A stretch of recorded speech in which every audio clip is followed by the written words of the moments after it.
12th annual exam important question paper. இல்லை தமிழில் குருவினா மட்டும் தான் போட்டிருக்கேன். அடுத்தடுத்த வீடியோவில் ஒவ்வொன்றா பார்ப்போம். இல்லை குருவினாவை பாருங்கள். இந்த கொஸ்டினுக்குரிய பேஜ் நம்பர் உங்களுக்கு தெரியணும்னா முன்னுக்கு இருக்க வீடியோ பார்த்து தெரிஞ்சுக்கோங்க. ஃபஸ்ட் கொஸ்டின்,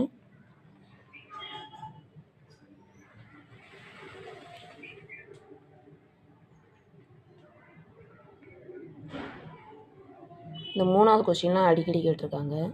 புக்கில் தன்மனை சிறுகுறிப்பு எழுதுக.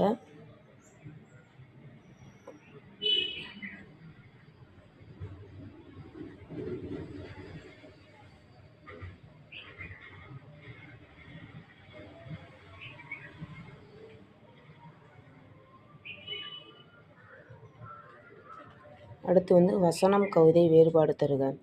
இந்த கொஸ்டினும் நிறைய தடவை கேட்ட கொஸ்டின் தான். அதுமாதிரி அக்காலத்து கல்வி முறையில் மனைப்பயிற்சிக்கு உதவிய நூல்கள், இதுவும் அடிக்கடி கேட்கக்கூடிய கொஸ்டின்.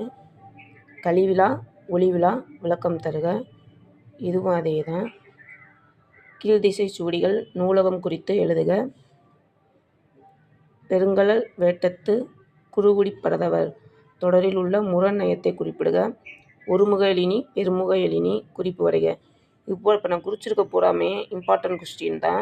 இது அடிக்கடி கேட்கக்கூடிய கேள்வி. நீங்கள் இந்த குருவினால் இப்போ எத்தனை கொடுத்தீங்க, 15 கொஸ்டின் கொடுத்துருங்க. இந்த 15 கொஸ்டினை மட்டும் நீங்கள் தெளிவாக படித்தாலே போதும்.